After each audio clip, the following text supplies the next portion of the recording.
Hello, welcome back to Rational Investing. My name is Cameron Stewart. Thank you very much for watching. Thank you for comments and the subscribers. Really appreciate that. Today we're going to look at Citigroup.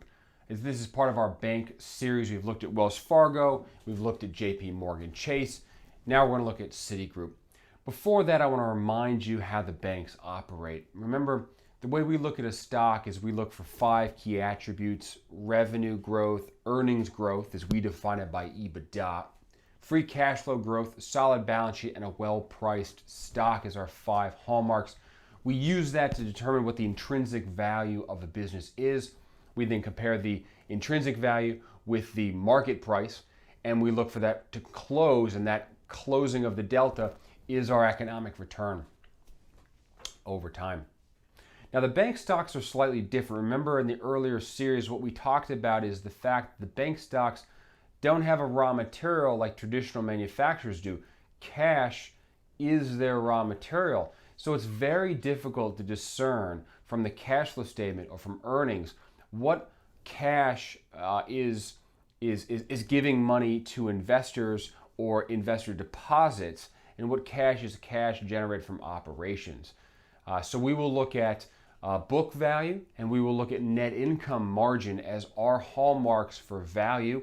We will not look at EBITDA like we have in other businesses. Okay, behind me is Citigroup's financials that we've pulled from the 10K. You've got roughly 10 years here of revenue and earnings. And what I want to remind you of is that revenue at a bank, it has 2 components. It has the net interest margin, and it has the non-interest income. Non-interest income, take the easier part to begin with. Non-interest income is something like banking fees, overdraft charges, investment banking fees, check costs for checks, ACH payments, all that stuff. Those are non-interest fees. The other piece is the net interest margin. That is the spread between what they borrow, what they have to pay for cash, and what they receive for cash. As an example, you deposit your paycheck, in this instance in Citigroup. Citigroup pays you a minimal interest rate. Let's just say it's 1%. I know it's not, but for the argument, let's say they're paying you 1% on your checking account. They then turn that cash and lend it out for a mortgage for someone.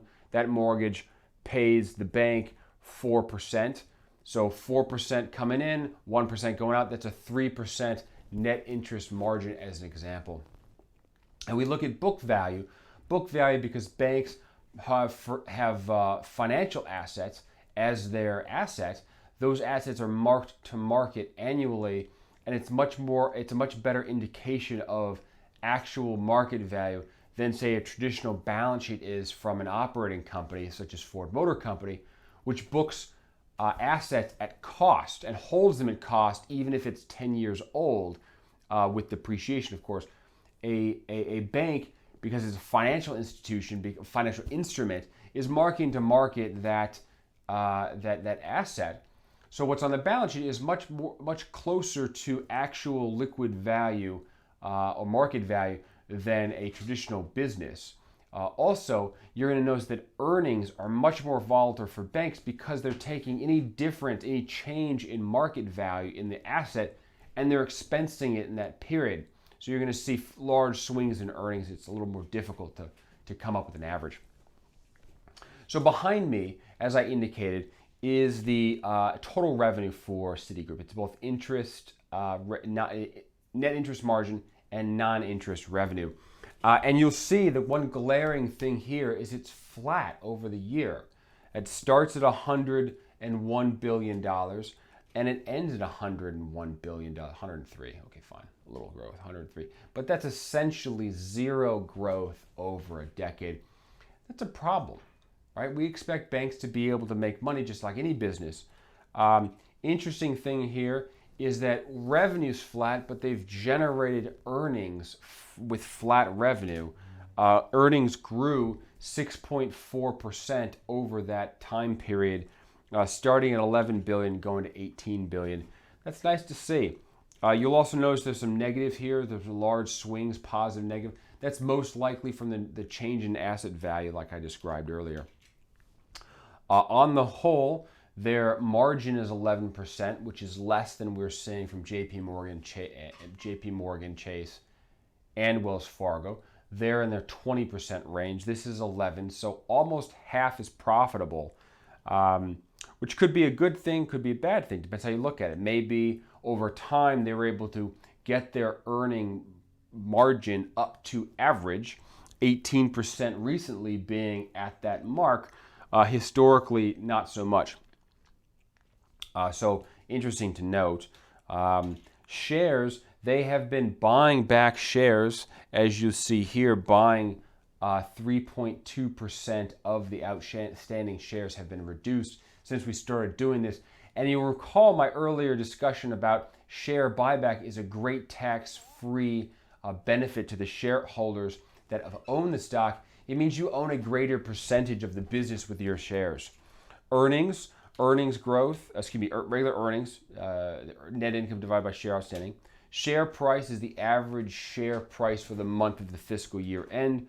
Earnings yield, I'm dividing net income by share price, and the earnings growth over time, negative, but that's probably because some of these large numbers are simply weighing on it. We know that as a whole, net income is growing as a percentage. They're buying back shares, and the combination of net income growth and reduced shares outstanding is compounding for what is a 10% earnings growth per share over time, which is a very nice rate to see from a bank. Okay, let's go look at book value. Then we'll forecast both net income and book value forward to come up with our future value.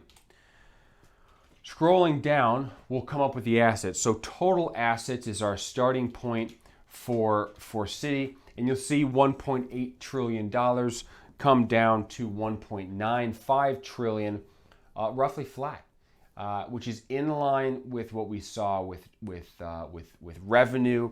Flat assets, they make revenue off their assets, so flat revenue, flat assets seems to make sense.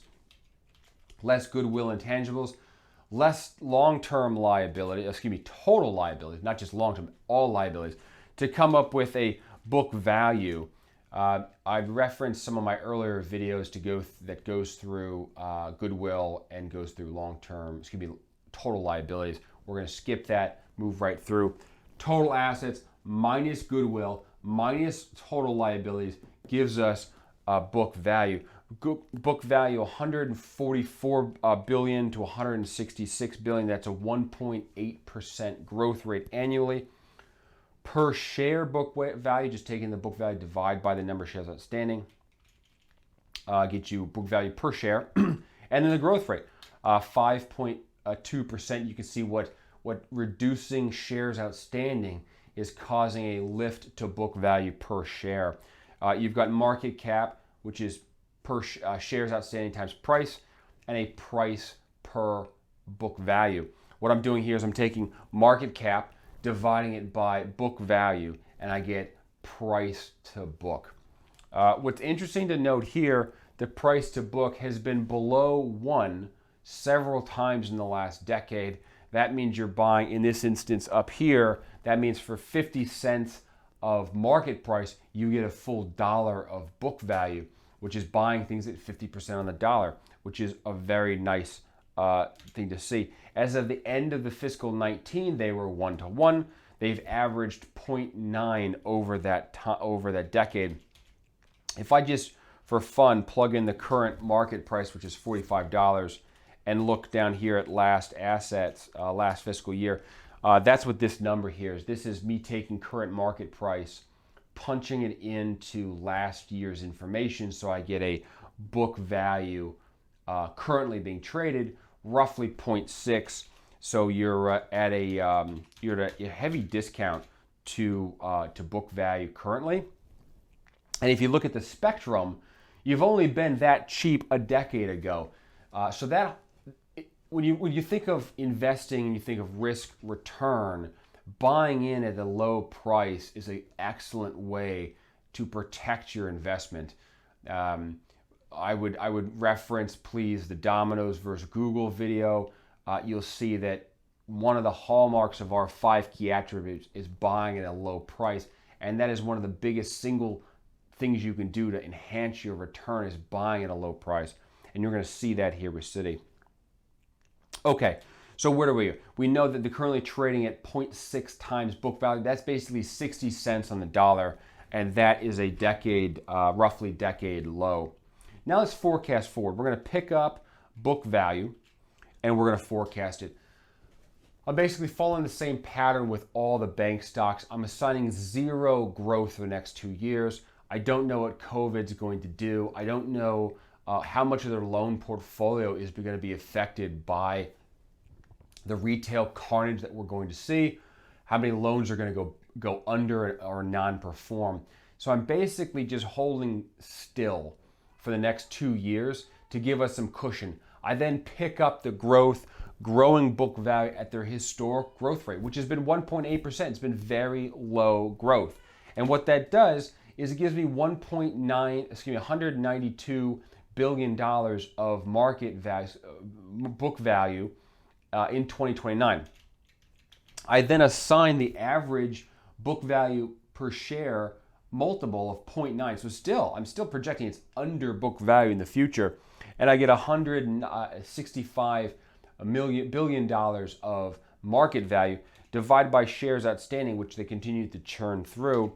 And I get $101 per share of value. So part of this growth that you're seeing is earnings growth, book value growth. Part of this value you're seeing is reduced share count, and the other is multiple expansion, right? It's currently trading at 0.6. I'm saying in the long term it trades 0.9, it'll come up. So it's like a trifecta. Earnings have grown, you get a multiple expansion, and your per share is reduced, so you get all three adding to the benefit of the upside of the stock. That's a pretty good hallmark, and it's a great cushion when you're looking at risk-reward trade-off. It's one of the reasons that this channel, we end up punishing growth stocks so badly because most growth stocks are issuing shares, and that dilution is incredibly damaging over the long term. Here, the opposite effect, they're actually buying and canceling shares. All right, let's keep going. This is net income yield. Let's forecast based on net income yield with basically the same assumptions that we just used for book value. $7.38 of earnings in 2 years. Again, I'm zeroing out the next 2 years because I just don't know and I want to hedge myself, so I'm canceling it. It's not going to be a cash drain, but it's not going to make any money. Then 2 years from now, I pick up with the average. The last 2 years, they've averaged $7.38, so that's what I'm picking up with. And then I grow that at what they grew their book value per share at, 5.2%. I then get to $10.54 10 years from now for earnings. I apply my yield that we're getting average of 7.8, and I get $134 a share. All right, now we have two price estimates for 2029. Let's go through and we'll average the two and take a look at what the economic return could be for the stock. So here you'll see I've got the current price, roughly $45 a share. I've got our two economic forecasts, one based on net income that grows over time with a net income yield, the other based on book value with a book value multiple. I've got two, $135 for net income and $102 for book value. I'll average the two, I get $118 a share. Let's plug that into our economic return. So here, remember, the fundamentals behind the forecast is really three things. It's very modest earnings growth, it's very modest share repurchase, and it's a slight multiple expansion from 0.6 to 0.9. All three of those combine to give you kind of an exponential growth on the share price. And so you're seeing is $118 the share price. You're currently buying at $45. That's going to have a major impact on the return. Here's the cash flow, if you will, because I'm using net income, not actual cash flow. It's a proxy to kind of give us a basis.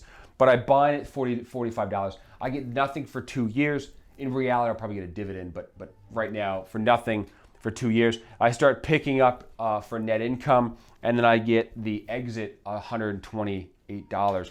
All of that stacks up for an IRR, a discounted IRR for 22% annually over a decade. That's about 2 times the market by buying in now. That seems like a very attractive risk-adjusted rate of return for us. That's basically 4 times your money by buying the stock now and waiting 10 years.